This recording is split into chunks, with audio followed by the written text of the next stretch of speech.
When you're getting started on a ketogenic diet, it's good to have something that you can reference, you can come back and look at. So this entire video will be time-stamped with very clear chapters.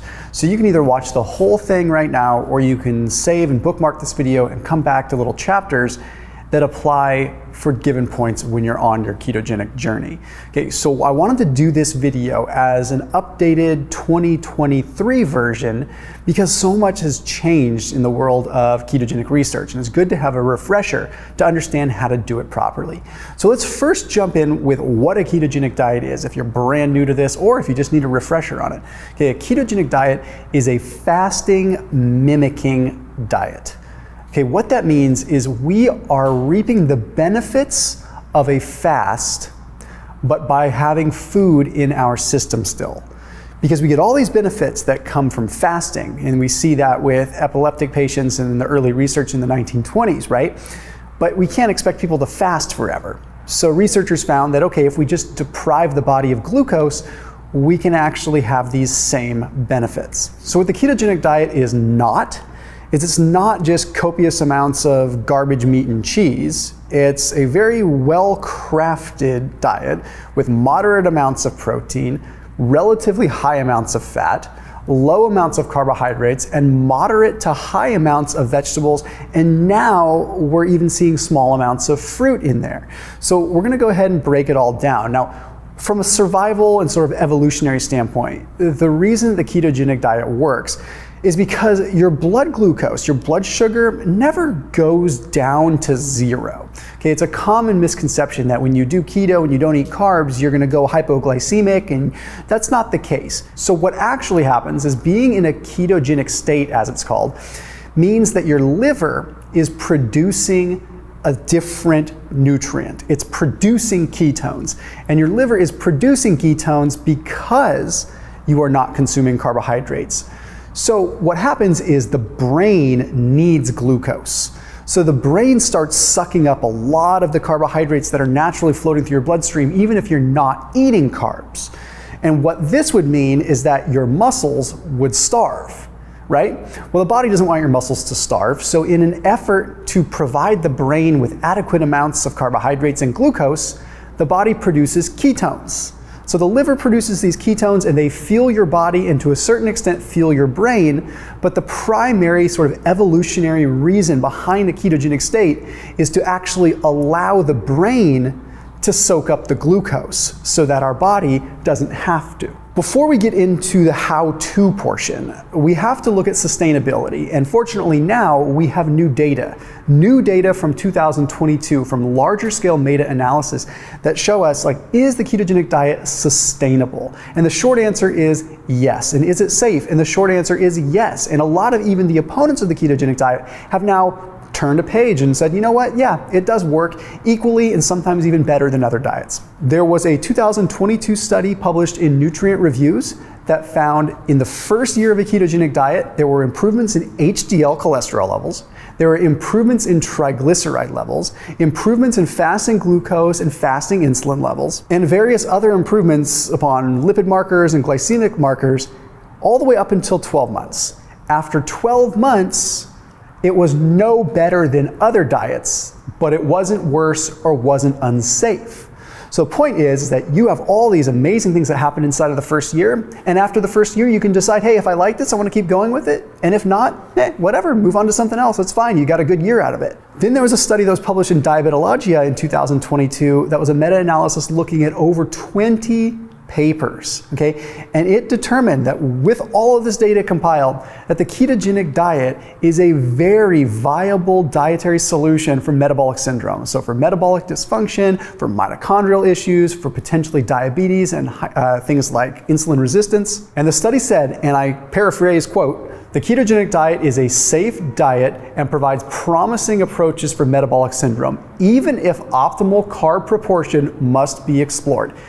What this means is two really cool things. It means, hey, actually we're seeing, like, they're recognizing that it is a safe and effective diet for metabolic syndrome, and it actually works really well, even if carbohydrate proportions need to be explored. What that means is that depending on activity level, we can actually ebb and flow how many carbohydrates we have. Before it was kind of set in stone, be like, don't have more than 20. Well, things have evolved, and I've evolved. Like I have sometimes 50, sometimes 60 grams of carbohydrates when I'm in a ketogenic state, depending on how much I'm exercising. We'll talk about that as we go. So let's go ahead and move right in to the fun stuff. So what ketosis is not. It's not junk food. It's not processed cheese. It's not all the hyperpalatable stuff that's out there these days. It's good, wholesome food, living as close to the earth as you can, eating a whole food diet. Let me get that across. It is not what people think it is. It's not just processed meat and cheese. It's also not diabetic ketoacidosis. That is not going to happen unless you are a type 1 diabetic. Ketoacidosis comes from when you do not produce insulin and ketone bodies get too high. This is not going to happen if you are a normal functioning human that produces insulin. If you are a type 1 diabetic, perhaps you need to investigate further. It is also not bad for the kidneys, even if the protein levels are higher, which they are on the ketogenic diet now compared to what we looked at 5 or 6 years ago. There was a study published in the British Journal of Nutrition, and I quote, "Low carb diets and corresponding high protein diets are not harmful for renal function." Okay, what this is saying is based upon the randomized control meta-analysis looking at multiple papers, no issue with the kidneys by going on a low carb diet or corresponding high protein diets that go with a low carb diet. So don't be freaking out there. It's not the end of the world. What should your macronutrient ratios look like now? Okay, we used to say more like lowish protein, like 20% protein. Now that we're understanding that protein does not kick you out of ketosis, okay, it does not. Protein is still good to go, and protein might be one of the main benefits of being on a ketogenic diet. We want to lean more towards 40 or 50% of our calories from protein, and we want to have about 40% of our calories from fat, and about 5 to 10%, depending on the activity level, from carbohydrates. When you look at the fats, you should be predominantly monounsaturated fats from avocados, from olive oil, from avocado oil, from macadamia nuts. Second to that, you want polyunsaturated fats from fish oil, from omega-3s, from some other nuts and seeds, things like that. You want about 20% of your fat calories to come from saturated fat. And the saturated fat that you should be trying to get more of is things like stearic acid, which is the most benign saturated fat, if you want to call it that. You're going to get that in good quality dairy. You're going to find myristic acid in dairy. So lean towards dairy as more of your saturated fat source whenever you can. Not saying that a good, nice cut of meat is bad, but you don't want to overdo it too much. When we say protein does not convert to glucose, we used to think that excess protein would turn into sugar, that it would stimulate what's called gluconeogenesis, where your body takes proteins and turns it into carbs because the body needs it. It turns out that gluconeogenesis is demand driven. Okay, this means that the body will only turn protein into glucose if you are actually demanding it, if there is a need for it. So it's not driven by supply. So you don't just eat protein and it magically turns into glucose. You only turn it into glucose if your body is in a serious deficit need for it. And that has nothing to do with what you supply it. That has more to do with, does it break it down from your tissue or not? So, which leads to the next question. Are you going to lose muscle on a ketogenic diet? Now the evidence is fairly clear that despite mild decreases in anaerobic performance and mild decreases in 1 and 2 rep maximum strength lifts, there really is no difference between the muscle loss that you would have on a ketogenic diet or the muscle loss that you would have on any other diet. As far as the research is concerned, there's been a little bit more of a regression to the mean, demonstrating that before we used to think that ketones were crazy muscle sparing and that they would spare leucine and that you could like really be in a heavy deficit and not break down muscle. But now we're starting to regress a little bit more towards the mean as we have more research. And what that means is we see, okay, yeah, there's actually some benefits like with ketones being present where you might spare a little bit more muscle, but really, it's just like anything else. It's like any other diet. What makes the keto diet more beneficial is that you're more satiated generally and you don't have as much of a desire to eat. So it's easier to be in that deficit. And generally speaking, you're eating more protein because carbs aren't in the equation, so you have more protein available as far as your calories are concerned. So you prevent catabolism that way, you prevent muscle breakdown that way.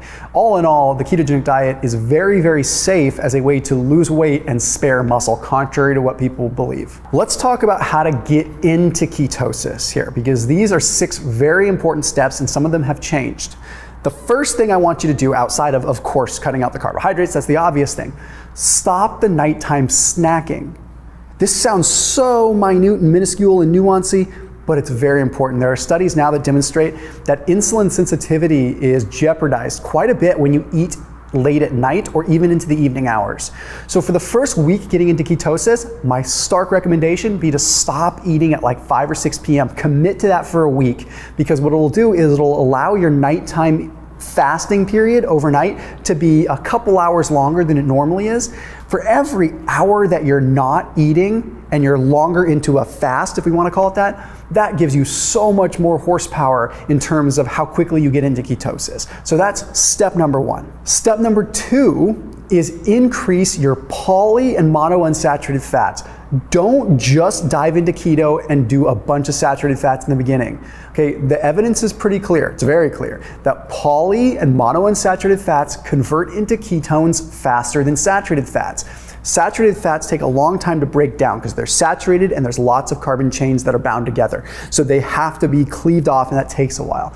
Poly and monounsaturated fats are easier to break down in the body enzymatically, and therefore they also convert into ketones significantly faster. So when it comes down to wanting to create ketones fast, macadamia nuts, olive oil, olives in general, avocados, avocado oil, some good nuts, fish oil, things like that. Those are the things, and even MCT oil, although technically, in a weird way, that's a saturated fat, but that is a very complex discussion. But MCT oil is also great. Number 3, I would recommend you do 3 days of glycogen depletion style workouts. That sounds monumentally scary. No, all that means is go to the gym, do resistance training, and train a little bit of every body part. Do 2 to 3 sets of every body part. What this is going to do, it should only be like a 30 to 50 minute workout. You just want to train your whole body with resistance training, because that's going to suck up all the glycogen as much as you possibly can for those 3 days. The quicker that you can burn through your glycogen stores, the carbohydrates that's stored in your muscle, the quicker you can tap into using fat. So you have to get through that first layer of stored carbohydrates in your muscles first. And the best way to do that is glycogen depletion workouts. So go in there, do 2 or 3 sets of squats, then do 2 or 3 sets of shoulder press, 2 or 3 sets of chest press, 2 or 3 sets of lat pull downs. Just burn up the glycogen. Then after day 3, start doing low intensity cardio, like zone 2, so your maximum heart rate is maybe like 65 to 70% of your max heart rate, okay? That is going to, once the carbohydrates are depleted, aerobic activity and cardio mobilizes fat. Mobilizing fat is always a good thing, but if you're not glycogen depleted, the mobilization of fat is just going to go through beta oxidation. It's not going to go through actually going through the liver and converting into ketones. So deplete carbohydrates first with those workouts, then move into 2 or 3 days of easy cardio for 30 to 45 minutes, and you'll find you start producing ketones pretty quick. The next very important thing is during these first 5 or 6 days, increase your electrolytes. Importantly, your salt. If you're experiencing keto flu, it is generally an electrolyte imbalance, and it's because your body is losing electrolytes, because as your insulin levels get lower doing keto, you lose electrolytes. This has been known for a long time, but it's very important if you want to combat the keto flu, you keep the electrolytes high, but you also understand that this is a natural transition of your mitochondria and your cells adapting to a new fuel source. The next one that wasn't talked about as much, that's now been fairly new in the last year or so, is the importance of stabilizing the microbiome early on. When you look at the data, you see that the microbiome shifts on the ketogenic diet are disadvantaged, like they're not exactly advantageous. They're not good for the first few months. And that's because you have a radical shift to the gut microbiome. And then after 4 or 5 months, then the microbiome actually becomes more diverse and better than it oftentimes was before, especially on a standard American diet. This is because the gut biome takes time to readjust and recalibrate, especially when all of a sudden you're reducing the starches that would normally feed the microbiome. So I firmly believe that towards the beginning, it's exceptionally important to increase fiber, because the fiber is going to feed the microbiome. And I think it's also important to add a good quality probiotic in. This is a very important piece, especially during the first few months as your body's adapting to entirely new subsets of food and fuel. Okay, I put a link for the one that I recommend. It's called Seed. Very, very cool technology, and they do a lot of stuff for the low carb community. It's not a specific low carb symbiotic, It's used throughout all different diet types, but it's the one that I use and the only one that I would really recommend because most of them are pretty snake oily and pretty weird, honestly. So they do a lot of the research themselves. They put the money where their mouth is. They're really legit, and the technology is absolutely wicked cool. It has a capsule inside of a capsule, so cool technology, so you're getting proper delivery of the probiotic, and it also has a prebiotic. That's why it's called a synbiotic. So the link down below will save you 15% off if you want to try them out, which I highly recommend no matter what kind of diet you're doing, but especially if you're doing keto, you try them out. It is definitely something that can help you adapt a little bit faster. And even if you don't feel it initially, it's going to help that transition into that ketogenic state a little bit better as far as your gut and overall microbiome is concerned. So that link down below using code Thomas15 for 15% off. An additional hot tip that might help you through this whole process too is the more that you can just sip on some bone broth throughout this first 5, 6, 7 day period, the better off you might be too. You're changing things in your gut, that's gonna help you out with some extra collagen and some gelatin, but it also just keeps you satiated. The next thing you have to learn is that insulin sensitivity in the beginning is your friend. Now, what I mean by that is you wanna do whatever you can to help improve insulin sensitivity so that the carbohydrates that you do potentially consume, like even little remnants, get soaked up into the muscle really quick and don't float around in the bloodstream inhibiting ketone formation. If you have lots of glucose in the blood, you're gonna stop ketones. So ketones form when glucose is lower and stable and when the body has no choice but to produce ketones. So if you're insulin resistant and your cells aren't soaking up glucose, that glucose is staying in the bloodstream, standing in the way of the liver producing ketones. So we need to remain as insulin sensitive as we can. And there's a few tips that we know now that we didn't even know 5 years ago that you can apply to remain insulin sensitive. Number one is boring, and that is adequate sleep. We did not realize how much sleep played a role with insulin sensitivity. Stop eating when it's dark out so that you can sleep better. Studies are suggesting that the more you eat with your circadian cues and daylight rhythms, the better. That's an easy one. Number two is green tea. Green tea is a very potent insulin sensitivity stimulator. Okay, it does this through GLUT4 translocation, helps GLUT4 come to the surface. So overall, a very good thing. EGCG as well as the antioxidants are very powerful for that. So soak up that green tea as much as you can. Adding cinnamon to whatever meals you can during this first week especially. Cinnamon is an insulin mimicker. So it helps glucose get into the cell, again, lowering those glucose levels so you can produce ketones. Apple cider vinegar is very interesting. Okay, apple cider vinegar slows down the digestion of starches. So let's say you ate a bunch of veggies and you were concerned, oh my gosh, there's a few carbs in these veggies. Apple cider vinegar used as like a dressing or even a couple tablespoons or a shot with a glass of it, whatever, that is going to slow down the breakdown of disaccharides into monosaccharides. It affects our enzymes so we don't digest those carbs as fast, so they don't skyrocket our blood sugar as fast. Very big tip there. And a very simple one is move your body as much as you possibly can. It is called insulin-independent glucose uptake. The more you move your muscles, flexing, anything like that, walking, moving full range, that soaks more glucose up into the muscles more than any other diet tip or hack or anything I'd throw at you. Move the body, soaks the glucose up into the cells, and you can produce ketones better. How do you know you are burning fat? How do you know you're producing ketones without testing? The telltale way is you're satiated.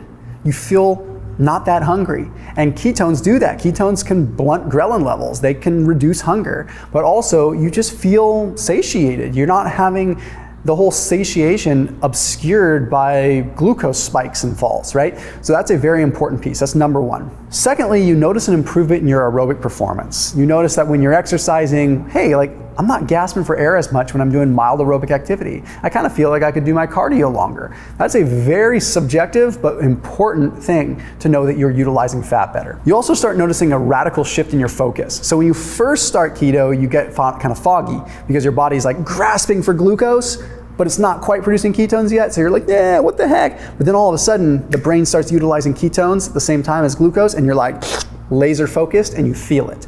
Okay, so that is a very, very big one. And then the last one's kind of funny. You start noticing like sort of a fruity taste in your breath. That is called ketone breath, and it goes away, but it's a very clear indicator that you're not producing ketones, which leads me into the next thing. How do you test your ketones? Because a lot of the stuff out there, the ketone strips are great. Those are the ones you pee on. Okay, those measure what is called acetoacetate. The problem with measuring with urine strips is that it's highly flawed in terms of how much they measure. And when you urinate, you're only measuring excess ketones. You're not measuring your actual amount. You're only measuring the excess amount of ketones that are coming out through your urine. So that doesn't tell you an accurate picture of what you're producing. It only tells you what you're excreting. So in the beginning, when your body is ruthlessly terrible at producing ketones, it just produces a bunch because it thinks it needs to, you're gonna register this super high amount. Okay, but that's not indicative of what you're actually utilizing. And then a lot of people find after a few weeks, they're not registering on the ketone strips anymore. Well, that's because you're no longer producing excess ketones, you're producing just the amount you need, so they're not showing up in the urine. So people freak out, they start doing all this restrictive stuff, and reality is you're just testing via the wrong method. I recommend testing via blood or testing via breath. And if you're going to test via blood, use something like a Keto Mojo meter that tests beta hydroxybutyrate in the blood. And if you're going to use a breath meter, I recommend that you use the BioSense because it measures fractionated breath, which measures fractionated acetone in the breath, which is a complicated discussion, but that's the only breath meter I would recommend. Otherwise, acetone is a flawed measurement as well. And you want to have your ketone levels generally above 0.5 millimole. People are going to tell you that higher ketones is better. The research now suggests that we do not chase ketones, we chase results. Okay, if you are producing a half a millimole of ketones, that means you're still producing ketones and your body is utilizing what it needs and you don't have copious extra amounts. That's fine.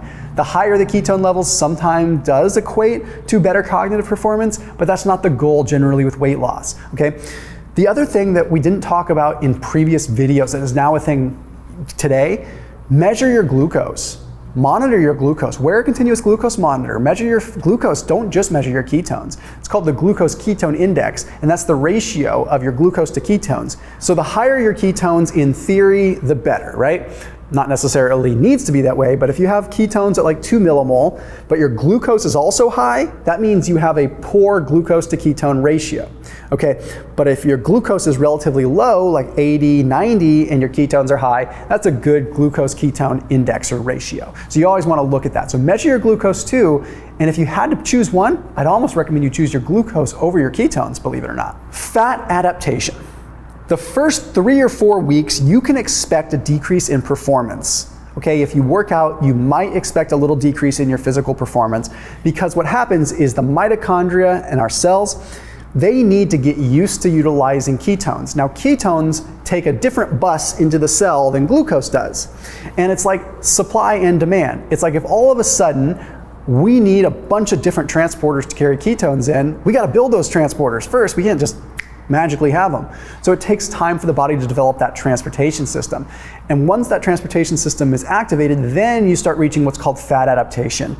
And that takes in process like a couple of months to really rev up and really like 4, 5, 6 months to really reach its peak. Okay, so you'll continue to get better and better and better and better at things with keto for like 6 months. And then after that, you kind of plateau and you just enjoy it, right? Then you're adapted. It's called fat adaptation. So remember that with great power comes great responsibility. And you might have to deal with a little bit of sluggishness for a tiny bit to achieve the amazing benefit, okay? Let's talk best time to exercise to get a benefit. There's some recent research now coming out on what are called exerkines or exerkines, potato. Exerkines are molecules that are secreted by our muscles when we exercise. And there's a number of them. There's hundreds, but dozens that we really look at in research right now. And these exerkines are telling us that we get different benefits from exercise at different times. And flash forward to overall like what we need with keto. The evidence suggests that training in the morning in a ketogenic state is going to allow for more beneficial ketone formation and better glycemic response. What that means is training in the morning, specifically with keto, really works well. You'll produce more ketones and you'll modulate glucose better.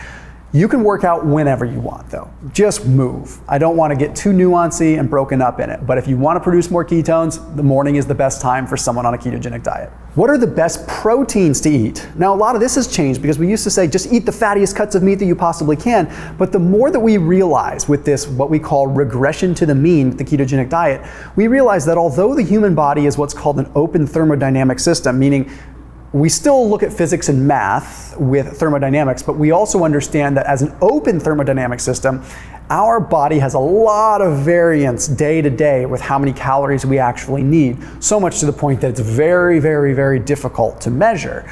However, thermodynamics do still apply. So what we're finding is that, okay, if someone is doing a ketogenic diet and they're only eating fatty cuts of meat and they're ending up at 4,000 calories per day and they're gaining weight and don't know why, it's tough because maybe they're getting too many calories from their meat and they don't realize it.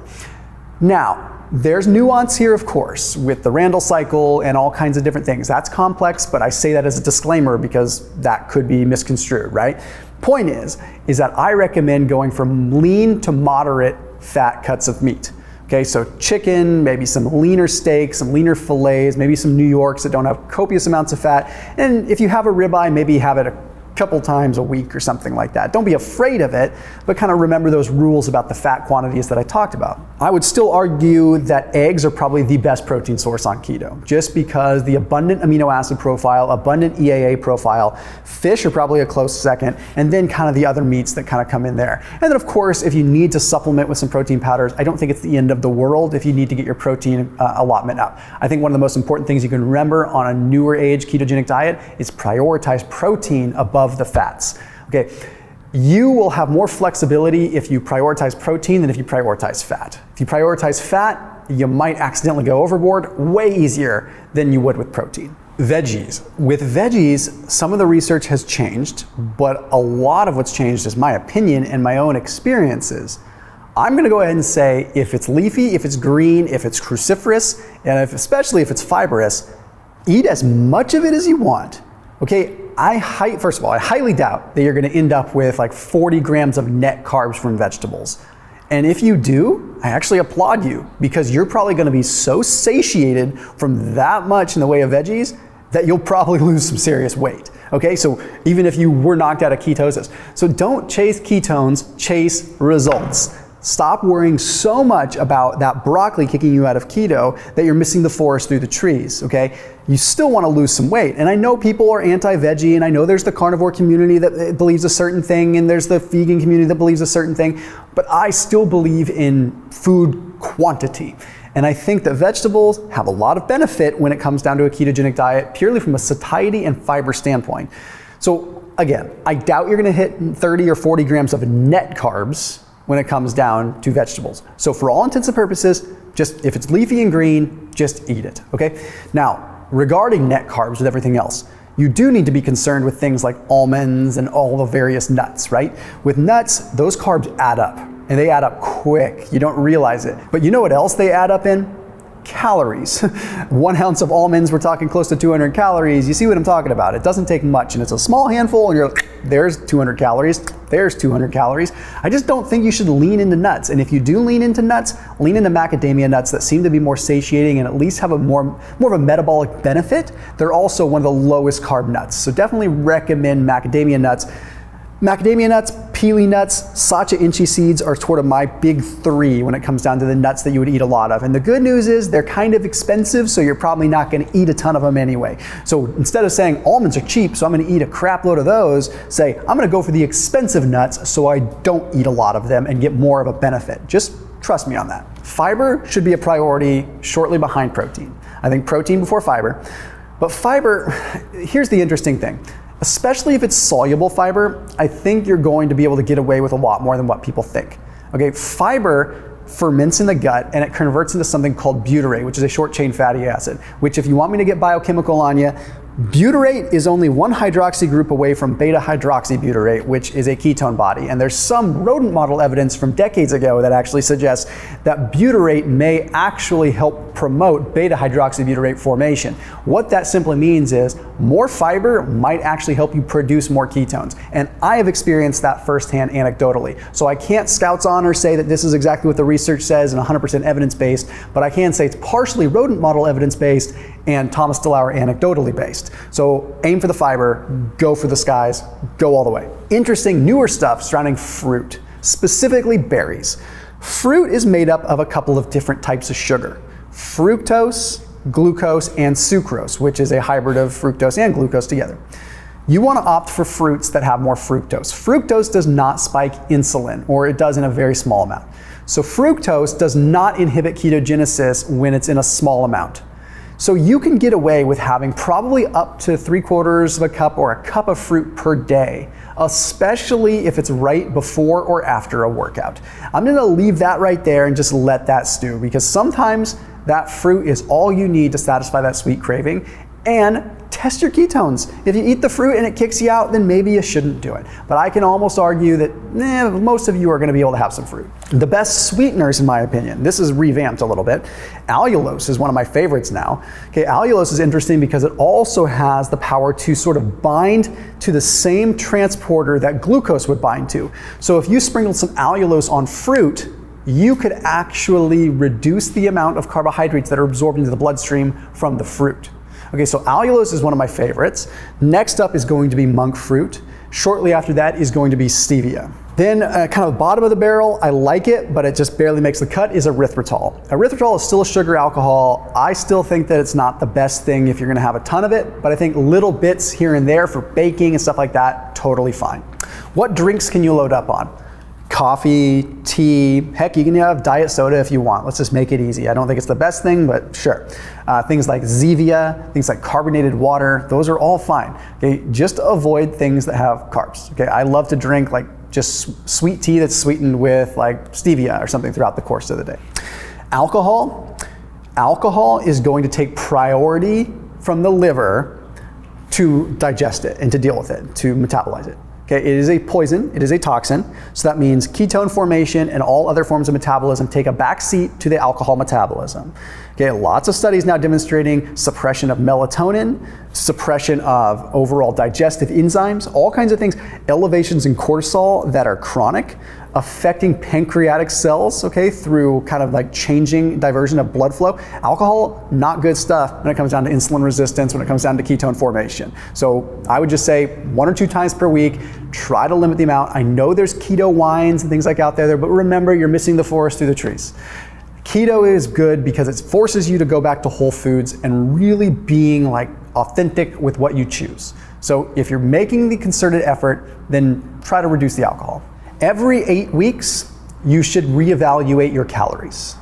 Okay, because every 8 weeks, the body tends to kind of shift metabolically, not on the clock, but roughly based on research every 8 weeks or so. What this means is if you are looking at your calories and you're really having low calories at 8 weeks, you might want to take a 2-week break and then go back for another 8 weeks. It's called a diet break, and 8 weeks seems to be the magic number. So diet for 8 weeks, then take 2 weeks off. That 2 weeks off does not mean that you need to add carbs. It just means you increase your calories. You're not magically losing weight because ketones are magical. You're losing weight because of thermodynamic effects, but also just because of various different open thermodynamic systems, the Randle cycle, and a number of other things that come into play with the ketogenic diet. Take a break now and then, especially every 8 weeks. It's a perfect time to reset and recalibrate. Supplements that I think are critical now for the ketogenic diet. One person or 2 people or 1 million people might say, if you need supplements, it's not a wholesome diet. And I do kind of agree with that. However, on a ketogenic diet, I think there's room for optimization through proper supplementation. It's not about filling a gap, so to speak. However, I challenge you to really get enough magnesium in your diet these days, really, because it's so depleted. So number 1, I would recommend about 400 to 500 milligrams of good quality magnesium. I recommend magnesium, dimagnesium malate, so a form of magnesium malate that's more sustained release. Definitely recommend that. That's, I think, a given for anybody. Electrolytes, just because, again, insulin levels are lower, you're losing more minerals. So I would recommend like 1,000 to 2,000 milligrams of sodium per day through electrolytes, especially if you're exercising and sweating. I used to recommend vitamin D, but I'm not as big of a fan of synthetic vitamin D now that I look at the research. I see that synthetic vitamin D depletes retinol, bioavailable retinol A. So now I've shifted more towards cod liver oil. I feel like cod liver oil gets us our vitamin D, it gets us our vitamin A, it has pro-resolving mediators in it, and there's a lot of benefits as far as brain and heart and overall just general health with cod liver oil. So I usually recommend about 1,000 to 1,500 milligrams per day of cod liver oil, more if you're not eating seafood and getting enough omega-3s in. I recommend about 2.5 to 5 grams of creatine per day for nootropic brain effects and for training effects. You don't have to do this, but if you're working out, the creatine will help you retain some of the intracellular water that you lose on a ketogenic diet. Then of course a probiotic like I mentioned, and you can phase this in and out. I like to add probiotics in, let the body adjust a little bit, then bring them back, let the body adjust, cycle them in and out so the body is always guessing a little bit. Or if you're someone that likes to stay on them, you can totally do that too. Let's pause for a second. Let's say you're watching this video because you needed a refresher and you realize now you're gaining weight on keto and you don't know what's going on, or you stopped losing. A couple of very simple things. The number one thing, and that's a literal number one for me, is that I see like so many people, hundreds, if not thousands of people that I've talked to, if they actually stack their calories and they count them, they're eating way too much fat. Because fat burns fat. No, fat just equates to whatever thermodynamics we need, and like if we have more of it, fat stores just as easy, if not easier than carbs. So like if you're in a surplus with extra fat, you're gonna store fat. So the easiest lever to pull is reducing the fats. Remember, if you weighed 200 pounds and now you weigh 150 pounds and you're still eating the way that you were eating at 200 pounds, even if it's keto, you're gonna start gaining again because your basal metabolic rate is changing because you're getting smaller and fat will still store. That is a very common misconception that fat only burns fat. No, fat will still store if you're above your needs. So reduce fat a little bit as the first step if you're gaining. Check your sleep. This is a big one. If your sleep is going south on keto, you need to take a break from keto. Sleep is the most powerful performance enhancing and body composition improving drug you could ever imagine. I will leave it there. Prioritize sleep above everything else. The next one is you've passed your carb threshold. That's simple. Easy one to look at, okay? You're eating a tad too many carbs and you're not quite producing ketones. You're in this gray area where you just feel like garbage. And that kind of coincides with the next one, which is just you're stressed out. Stress and keto don't mix. Keto is an oxidative stressor. If you are stressed out on top of it, that is too much and you're pushing yourself beyond that hormetic curve. And this last one, which is really stuff that's come out over the last year, glucose tolerance. When you do keto for extended periods of time, you will become what is called glucose intolerant.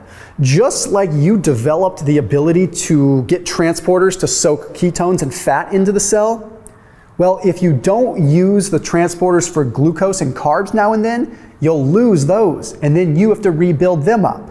So what I recommend you do is every couple of months, take a few days to train or exercise with some carbohydrates before your workout. What this is going to do is it's going to allow the cells to remain and just continue to know how to use glucose. Because you don't want to be glucose intolerant and then accidentally go have a bunch of carbohydrates and have this crazy high blood sugar spike that makes you feel like garbage for 3 days, right? That can happen if you're glucose intolerant. So what you want to do is you want to lean into, okay, I'm going to feed myself 30 or 40 grams of good healthy carbohydrates, maybe some honey, maybe something like that, and then go work out. It's going to make sure that you keep those shuttle buses in storage, you keep them there ready to go, and don't send them to the junkyard just yet, right? You want to keep them ready just in case you have carbs. That is a very important rule to maintain glucose tolerance. So I hope that you've learned something out of this video. I hope you get a chance to apply some of these things and that you've reevaluated how you do keto. As always, keep it locked in here on my channel. I'll see you tomorrow.